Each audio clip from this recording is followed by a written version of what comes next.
All right. So we are back, right? Back. We're back now. Yeah, I think so. I'm here and you're there, or Yep.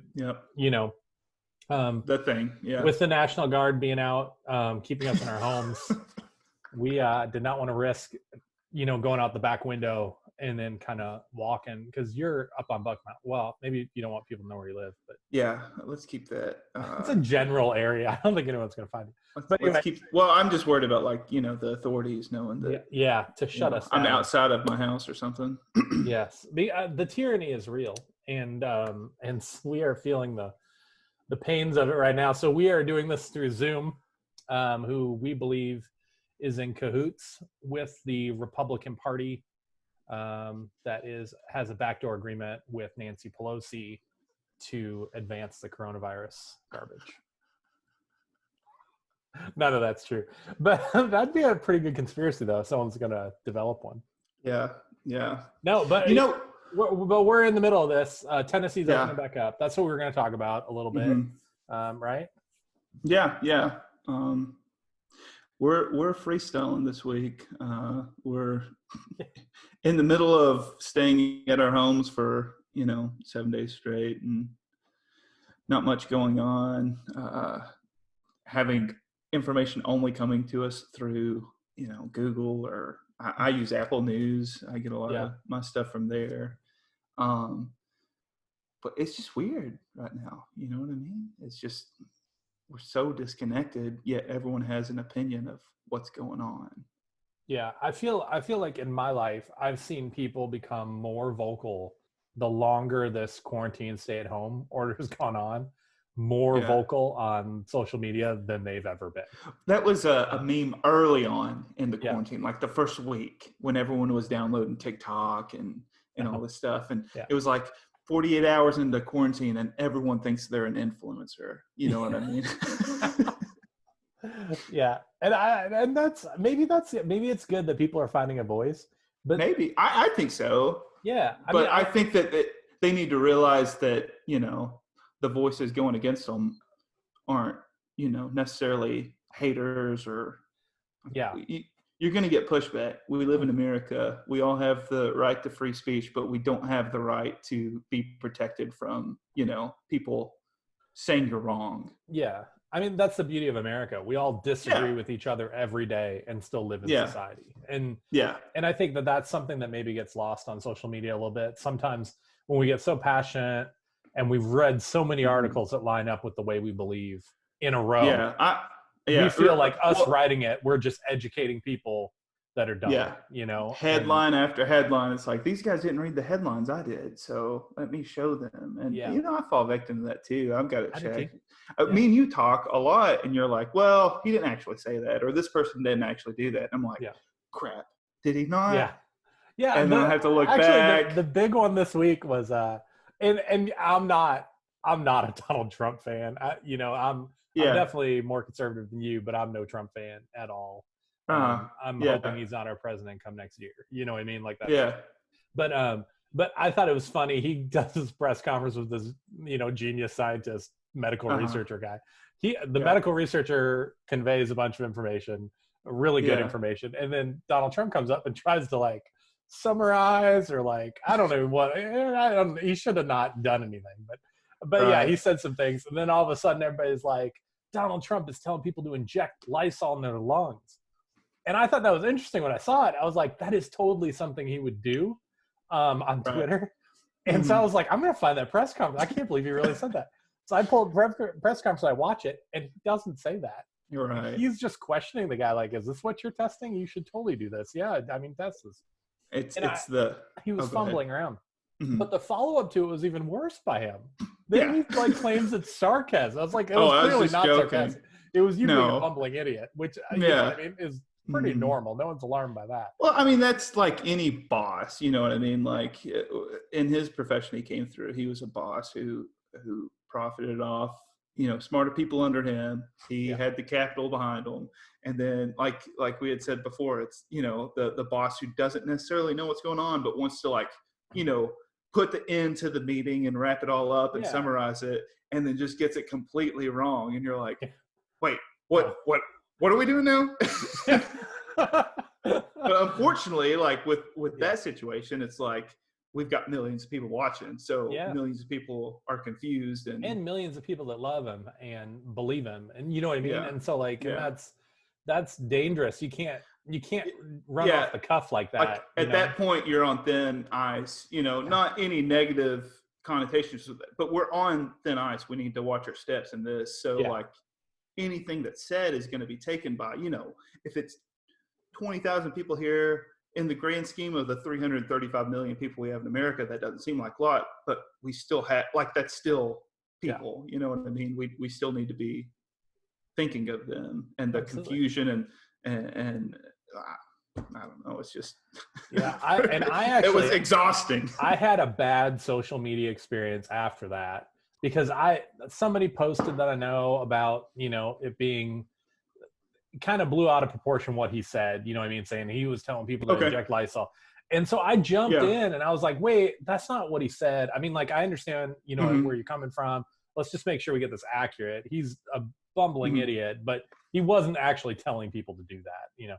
And so I Right. jumped in, and then I ended up in this long conversation where I was basically defending Donald Trump. And I'm like, I don't want to defend the guy. I don't even care. Well, You know what I mean? Like, I I mean, don't that's even what care. that's the whole point of this is, you know, we're trying to get to this point where we're not playing team sports, where we can, you know, you can be a conservative and take stuff that are good ideas from like the quote unquote liberal sphere and say, Yeah. maybe we can work on this. You know, we had that conversation a few weeks ago about UBI, and neither me or you went into that conversation thinking it was a good idea. And we're like, I don't know, man, like in the face of all this, Yeah. maybe it's something. And that's kind of what we're trying to facilitate is just, let's do the best that we can to realize that the other person speaking these ideas are, you know, people.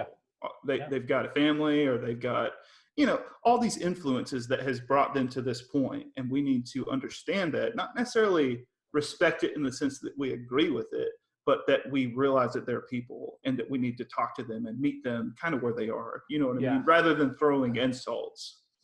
Absolutely. Or demeaning them at some point. Absolutely. And I think you and I have different views on things. And I've been talking with some friends that have been watching, and they're like, man, you guys are more similar than what I thought you were. And I was like, you know, we're really not. Like, we're just civil, and you're not used to that in disagreement. And, because even, well, like when you talk to me on like business stuff, it's like, well, as a business owner, you're not a business owner. You know what I mean? Like that cuts the conversation off. Yeah. And that doesn't happen between me and you. You know what I mean? Yeah. Yeah. And, but that's your step one. And I think we're in this time, you know, in Tennessee, we're opening back up. I mean, that's the word on the street from our governor is we're opening back up in May. You know, we're coming back. We've flattened the curve down, and we're at the point now where it's contained. If you're sick, stay home. If you're not sick, if you don't feel like your health is compromised or that you're carrying the disease, you can go back to work. You can get out. You can engage in businesses that maybe weren't considered essential before. And so we're going to have a lot of people coming out and mingling, and businesses reopening here coming up soon. But this is the thing, though, and you and I talked about this kind of off camera. Well, we were on camera, but before we started this podcast, unpublished was about camera. we have the right now. After in May, we have the right to start moving back into the marketplace. The stay-at-home order is lifted. Does that right come with some responsibilities? Yeah. There was, you know, this guy that I listen to quite frequently, and he was talking about all these advocates that are talking about your right to do this, your right to do that. And they usually point to like the Bill of Rights, you know, the first few numerical, I can look at this pretty easily and it says on 1 and 2 and 3 to do this. But they hardly ever talk about the social responsibility that comes with that. Like, I've got the right to free speech, but I've got the responsibility to educate myself. I've got the responsibility to not create a public panic. You know, I've got the right to go into a mall and be like, hey, there's a fire, you know, but is that a good use of that right? You know, and we act like we've earned these rights when we were born here. You know what I mean? like, I understand that these rights were fought for and people died because of them, but I didn't earn them. You didn't earn them. You No, know what they I were mean? handed to Like, me. I was born here. So what I think the question I have to ask myself, and I would tell anyone watching this to ask themselves, is what is the best use I can do with this right? You know, what is the greater good that can come from me having this right? You know, that he talked about having the Second Amendment right, which I, you know, absolutely defend yourself. But if is he saying that, like, gosh, what was it? He said if you have the right to own firearms, but you have the responsibility to protect your community. You know what I Yeah. mean? Mm-hmm. So we've got to be thinking about that when we're screaming about these rights, that these rights are all of our rights. And we want to fight for them and we want to talk about them, but we need to understand that at the back end of that is a social responsibility. And that is in stark contrast from this, Yeah. like, you know, selfish narrative that we're hearing all across the country One, I think that's from a very vocal minority. very Let's be vocal real minority. about it. Yeah, it's not a majority for sure. No. And so, but when I see Tennessee opening back up, when I see business owners that felt that they were supposed to shut down, and so they shut down Yeah. during the stay-at-home order, when I see them opening up their businesses, I sure hope that they're understanding our right to do free business and have the marketplace we have in America. I hope we have a new understanding that right also comes with a social responsibility of keeping our customers and our workers safe. Yeah. And so that might look different going forward. You know, one of the greatest things about the Constitution that the Founding Fathers gave to us is they gave us one that could be amended. And, you know, we rarely talk about amending the Constitution to restrict rights, but we often talk about it as a way of giving rights. And so I wonder if, like, we're at a point now where if we want to rage about, no, we should be able to open our businesses, well, that's great. But also you need to take care of your employees and your customers more. Your customers. Yeah. Well, you saw, like, with even Governor Billy, when they were saying that, I forget, was it like Friday or all these days? I think it was 24th.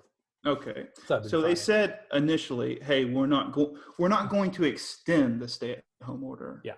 Mm-hmm. And then, okay, everything's going back to normal. I guess that, you know, it was kind of up in the air. But I think enough of the people who are, you know, largely silent on a lot of things saw it. And I don't know. I know I emailed a few of my representatives and him as well, and said my piece. But, you know, the plan they came out with was not as, you know, liberal as it was initially thought it was. Yeah, like, no, it's not. We're just going to open. Yeah, we're not opening the floodgates because the flood is still pretty strong. You know what I mean?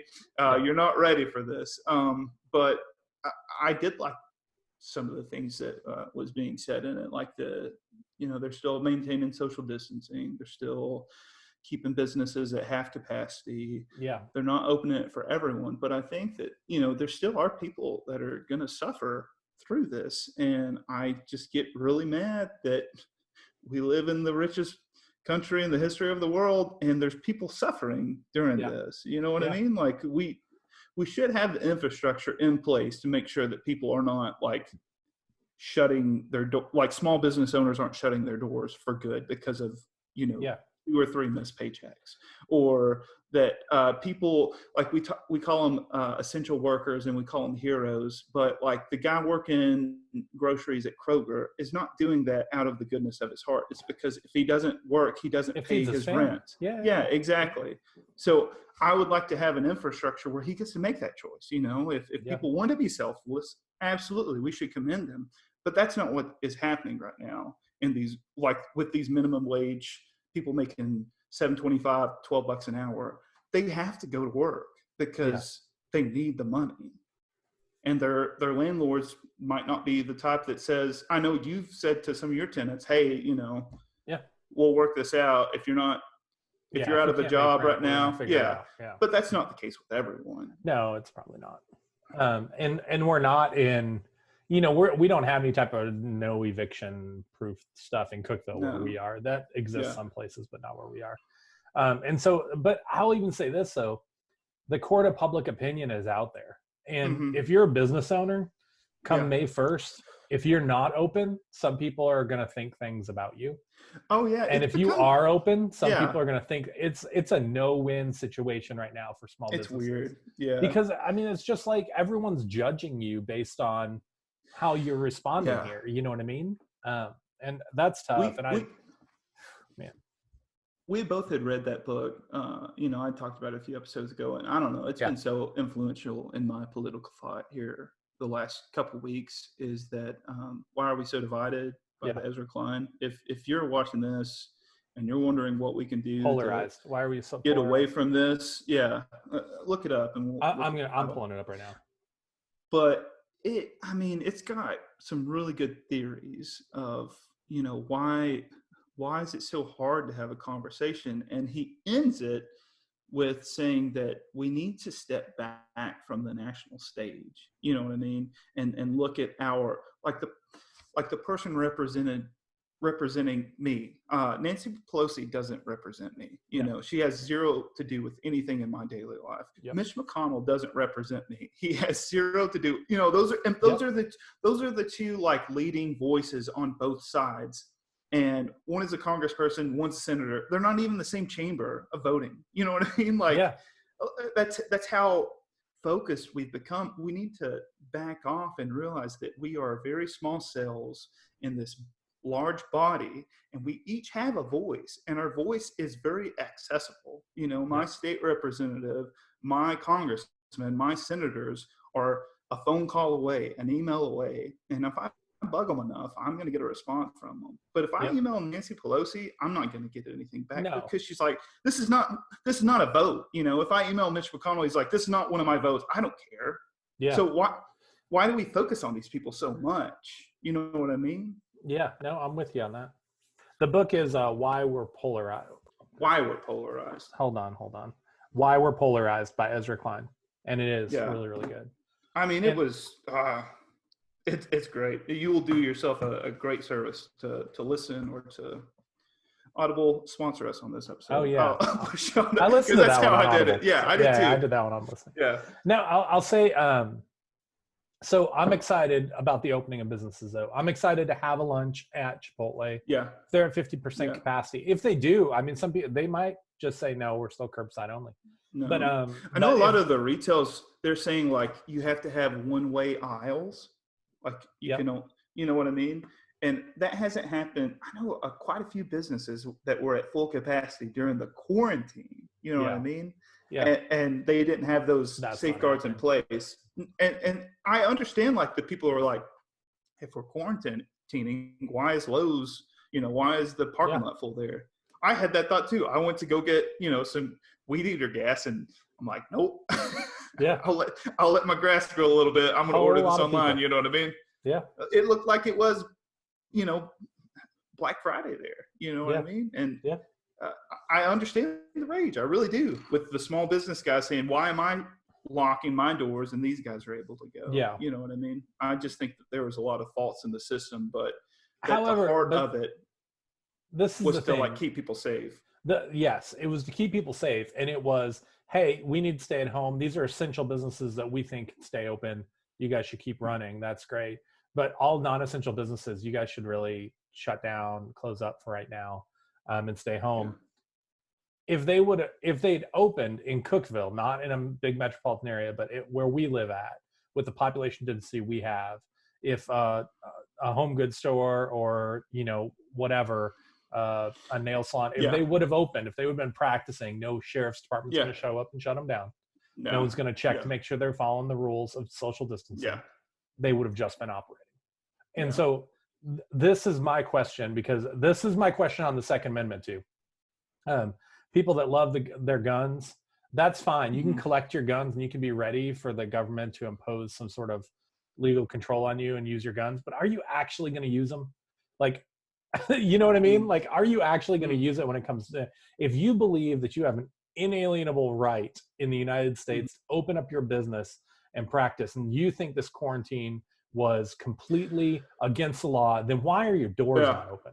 You know what I Well, mean? that Like, was that's kind put of your money where your mouth is. You know, that that's was the my position we pushed last week was, yeah. you've got the freedom to do it. If you're, instead of raging in the streets about how business, well, like any good capitalist will tell you, if the opportunity is there, then invest in it.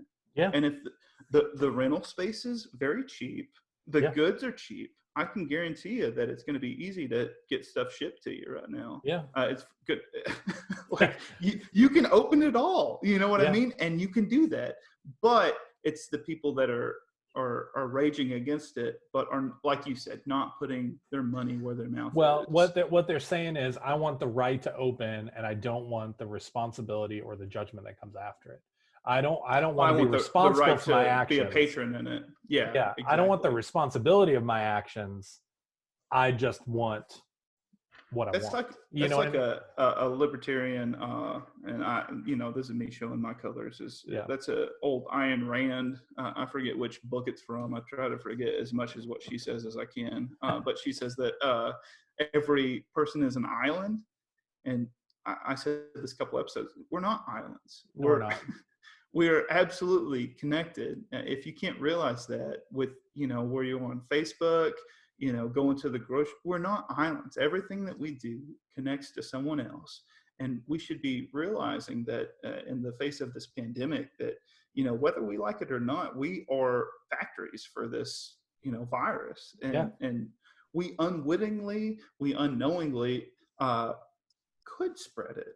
And so we should take every step we can I'm going to stay 6 feet away from you. I'm going to wash my hands. I'm going to cough into my arm. If it could be that simple, and if we could trust each other to do that, then we'd be better off. But I get to the point where I get frustrated. It's like, yeah, I want to trust that people will do the right thing.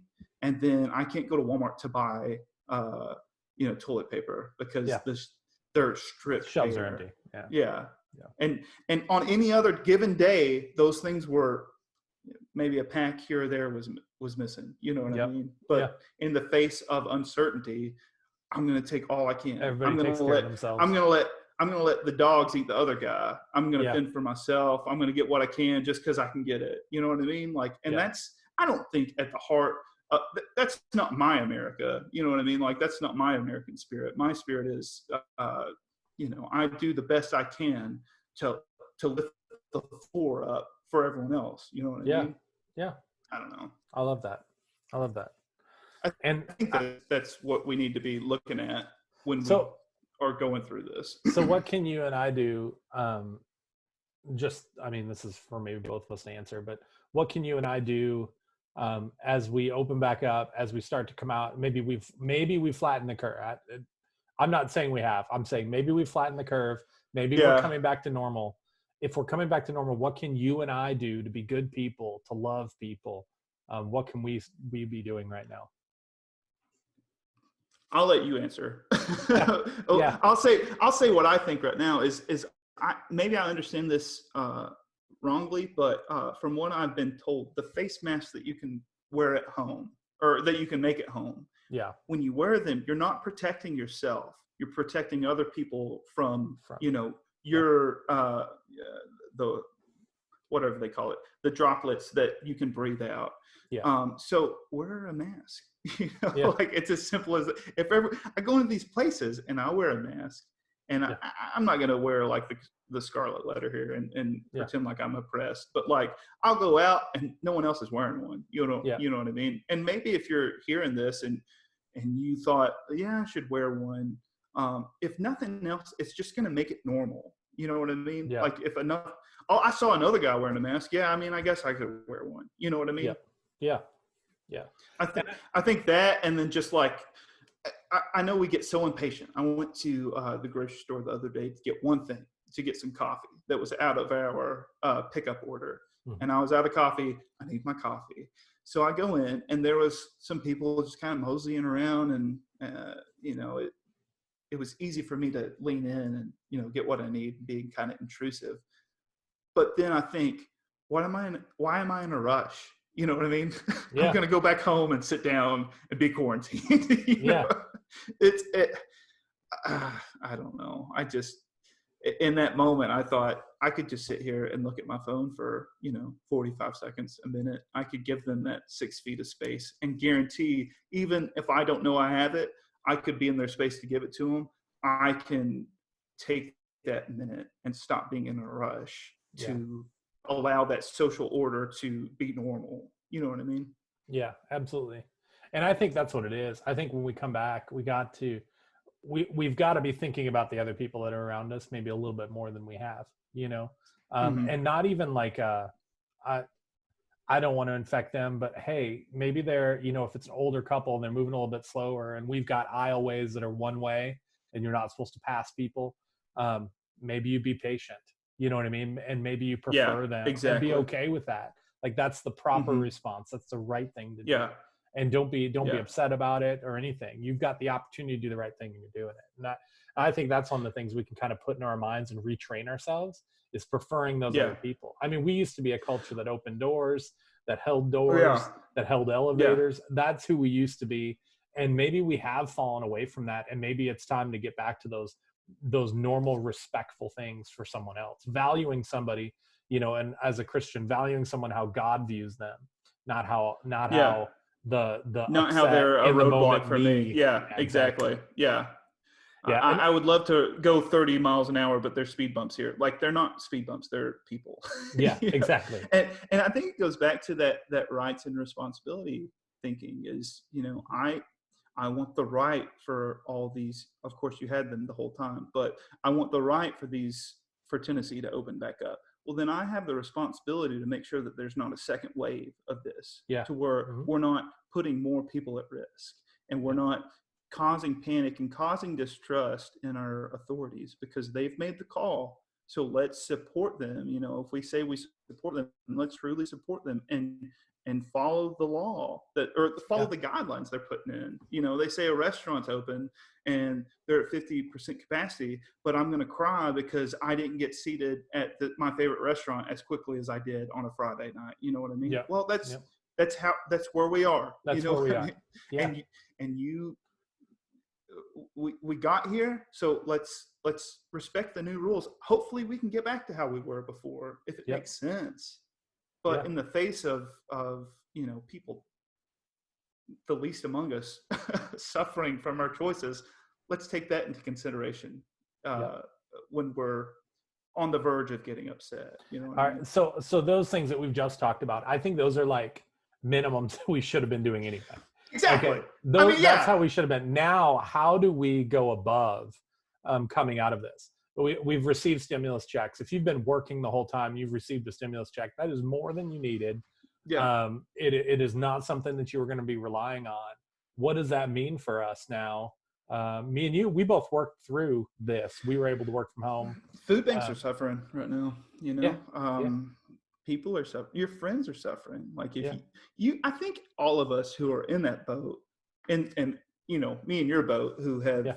We talked last week. We're not all in the same boat in this storm. Same storm, different boat. I'm in a pretty good boat. I would not want to be. There's better boats, but there's worse boats that I could be in, and I need to look at those. I probably, off the top of my head, know someone that's in a worse boat, and I need to call them, and I need to say, "Hey, what can I do for you? Do you need something?" And if nobody that I know in those worse boats are needing something from me, or that check that blessing I got that I didn't need, maybe it's time for me to look into the cracks and into those food banks who are desperate. I drove by a couple of churches that I don't know, I think highly of, and I see on their signs that food banks by appointment only, and I think, oh God, they're in trouble.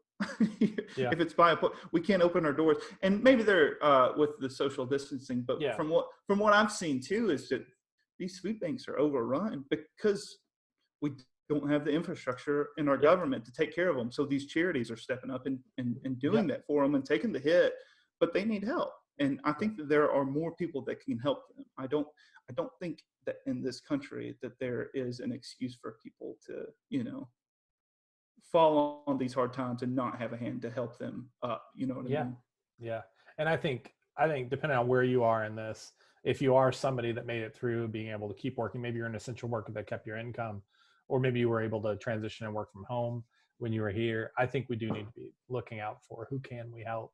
And also maybe you're really passionate about these local businesses opening up that have had a hard time. Now's the time to, when those servers come back, now's the time to tip a little bit heavier. You know what I mean? Like, and just things like that can make a difference to help people catch up. Because those servers were without a check. More than likely, if they're in Tennessee, wherever you are, more than likely they didn't get through to anyone on the unemployment line. That's been there's been a backlog for sure. Yeah. More than likely, they have missed a paycheck or two. So it's up to us to, fill that gap for them. I mean, if we're going to say we're all in this together, then we should put our money where our mouth is. And actually, I came out of this ahead, so I'm going to fill your needs a little bit more than I want to fill my wants. Yeah. Now, if Curtis, if you and I were more organized, this is when we would announce our GoFundMe and what it was helping, but we don't have one. So we're putting that because I am a free market conservative, and because Curtis can be a libertarian on some days, we're going to put it back into your hands to do this on your own and for yourself. But reach out to those people around you. That's it. I mean, I feel like I'm preaching. I don't want to preach, and we don't. But like at the end of the day, we named our show "Be Good People," and I'm not going to tell you what to be. I might make some helpful suggestions, though. You know what I mean? Yeah. If there's any difference between those two, then I'll be on the other side. But I just think there's a lot of work to do. I think that we need to, in summation of all the things that we said, we need to step back from what the president said, what the party leaders are saying, and realize that we've got a community next door. I'm not going to brag, and nobody knows where I live, so that I'm not, no one's going to see the benefit from this. But we walked around yesterday and Leah had made some cookies. We handed out the cookies.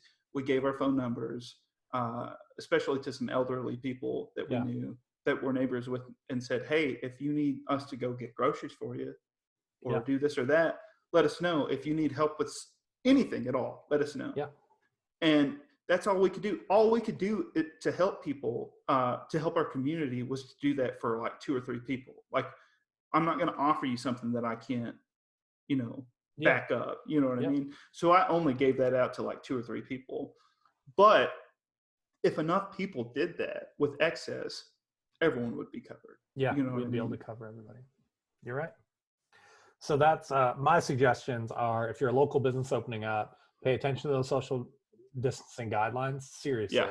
And implement Let's not that get stuff. Back into it's the same painful, storm. but implement that stuff. And if you do, I'm going to patronize you if you're here in Cookeville.